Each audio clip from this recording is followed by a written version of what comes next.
সম্মিলিত ইসলামী ব্যাংকের আমানতকারীরা তাদের জমাকৃত অর্থ দ্রুত ফেরত প্রদান এবং ঘোষিত হেয়ার কাট আমানতের অর্থ কর্তনের সিদ্ধান্ত বাতিলের দাবিতে মানববন্ধন কর্মসূচি পালন করেছেন। মানববন্ধনে অংশগ্রহণকারী আমানতকারীরা বলেন, ব্যাংকের প্রতি আস্থা রেখে তারা দীর্ঘদিন ধরে তাদের কষ্টার্জিত অর্থ জমা রেখেছেন। কিন্তু অর্থ উত্তোলনে নানা জটিলতা এবং হেয়ার কাটের প্রস্তাব তাদের চরম উদ্বেগ ও অনিশ্চয়তার মধ্যে ফেলেছে। তারা অবিলম্বে আমানতের শতভাগ অর্থ ফেরত এবং হেয়ার কাটের সিদ্ধান্ত বাতিলের দাবি জানান। বক্তারা বলেন, সাধারণ আমানতকারীদের স্বার্থ রক্ষা করা সংশ্লিষ্ট কর্তৃপক্ষের দায়িত্ব। কোনো অবস্থাতেই আমানতকারীদের অর্থ কর্তন করে সমস্যার সমাধান করা যাবে না। তারা দ্রুত কার্যকর পদক্ষেপ গ্রহণের মাধ্যমে আমানতকারীদের ন্যায্য অধিকার নিশ্চিত করার আহ্বান জানান। মানববন্ধনে বিভিন্ন শ্রেণী পেশার মানুষ, ক্ষুদ্র ব্যবসায়ী, চাকরিজীবী ও ক্ষতিগ্রস্ত আমানতকারীরা অংশগ্রহণ করেন। কর্মসূচি থেকে তাদের দাবি দ্রুত বাস্তবায়ন না হলে আরও কঠোর আন্দোলনের কর্মসূচি ঘোষণা করা হবে বলেও হুঁশিয়ারি দেওয়া হয়।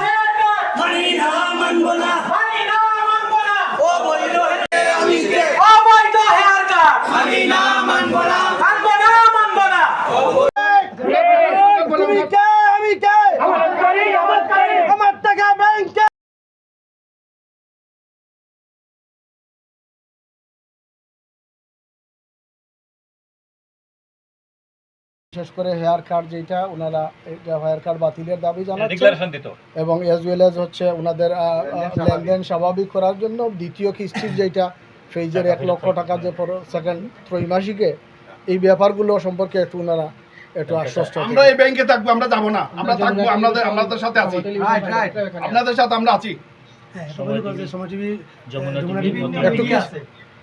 আপনি বলেন যমুনা টিভি জি একটু বিভিন্ন কথা বলা যাবে 24 আছে।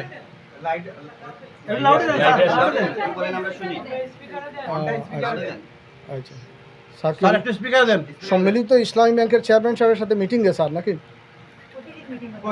আমরা আসলেই মিটিং এ চলে যাই নাকি? ব্যাংকে টাকা নাই, আসলেই বলে খালি মিটিং। আচ্ছা স্যার, আপনার বিশাল মিটিং এগুলো আপনার পক্ষ থেকে আমার গ্রাহকদেরকে একটু আশ্বস্ত করেন যে কি কি করা হচ্ছে বা স্যারদের কি গতিবিধি এটা আমাদের এফডিআর মেজর আছে, এফডিআর বাঙাইতে দেন। হেয়ার কাট বাতিল করতেই হবে, অন্যথায় আমরা মানব না। একটু শুনেন আমি স্পিকারে দেব। জি স্যার আপনি একটু বলেন স্যার। জি জি শোনা যাচ্ছে।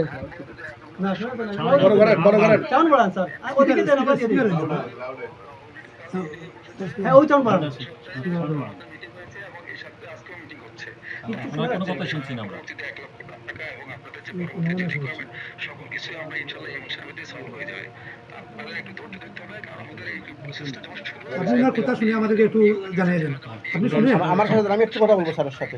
আমি একজন গ্রাহক, এই ব্যাংকের গ্রাহক। আমি আমার কাছে দেন দেন আমি গ্রাহক।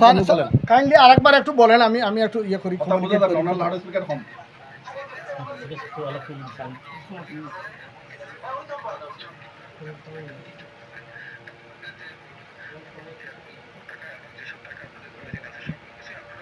হেয়ার কাট বাতিল।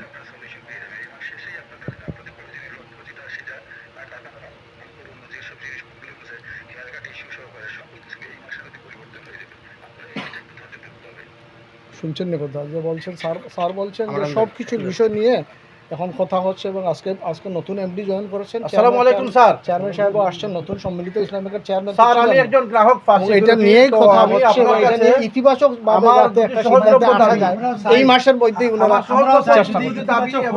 আপনাদের বিভাগের আমরা টাকা উঠাবো না, এখানে টাকা উঠাবো আবার জমা দিব। আমাদের কাজ হচ্ছে প্রয়োজনে উঠাবো, আবার আমরা আমাদের টাকা এইটা ছাড়া আমাদের সাথে আমাদের সম্পর্ক সব সময় আমরা চাই গুড সম্পর্ক। এইটা ছাড়া তো কোনো ব্যাংক, দুনিয়ার কোনো ব্যাংক টিকতে পারবে না। আপনাদের ভুল সিদ্ধান্তের কারণে এই ব্যাংকটা আজকে এই অবস্থা হইছে। যেখানে সিদ্ধান্তের ভুল আছে সংশোধনের সুযোগ নাই, যদি ভুল কোনো জায়গায় হয় কেন কাটবে? আমাদের বেতন বোনাস এসি সবগুলো ঠিক আছে, কিন্তু আমাদের মুনাফাটা কেন আমাদেরকে আটকাবে না? আমাদের টাকা আমরা ইচ্ছা মতো তুলবো এবং আমার ভাইয়েরা বলতেছে যে টাকা আবার রাখবে। এখন রাখার ব্যবস্থা যদি ওনারা করে, ওনারা যদি মানুষের সাথে স্বাভাবিক আচরণ করে, ভালো আচরণ করে, সবকিছু সহযোগিতা করে, তাহলে অবশ্যই রাখবে।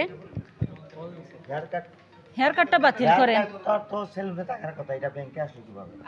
ওনারা তো আনছে, আমরা তো আনি নাই। ওনারা আনছে, আমাদের টাকা ওনারা আনছে। হেয়ার কাট শব্দটাই তো সেলুনে থাকে এখন আমাদের দাবি হলো আমরা টাকা চাই, আমাদের কষ্টের টাকা। সরকারের কাছে বিনীত অনুরোধ, আমাদের টাকাটা আমরা ফেরত চাই, ব্যাংকটা স্বাভাবিক হোক। আমি সারা বাংলাদেশকে একটা মেসেজ দিতে চাই যে আমার ভাইয়েরা, সিলেটের ভাইয়েরা এখনো বলতেছে যে এই ব্যাংকে আমরা ঘুরে দাঁড়া করাবো, এই কথাটা কিন্তু কেউ বলে নাই। এখনো কিন্তু ব্যাংকের সুযোগ আছে, যে ওনারা বলতেছে, বারবার বলতেছে, বিভিন্ন জায়গায় বলতেছে যে আমরা এই ব্যাংকে দাঁড়া করাবো, আমরা এই ব্যাংকে আবার টাকা জমা রাখবো। কেউ কিন্তু এরকম কথা বলবে না কখনো। এটা আপনারা মাথায় রাখেন। আপনাদের গ্রাহককে, আপনাদের ব্যাংকে বাঁচাইতে হলে আপনারা এই কথাটা অন্তত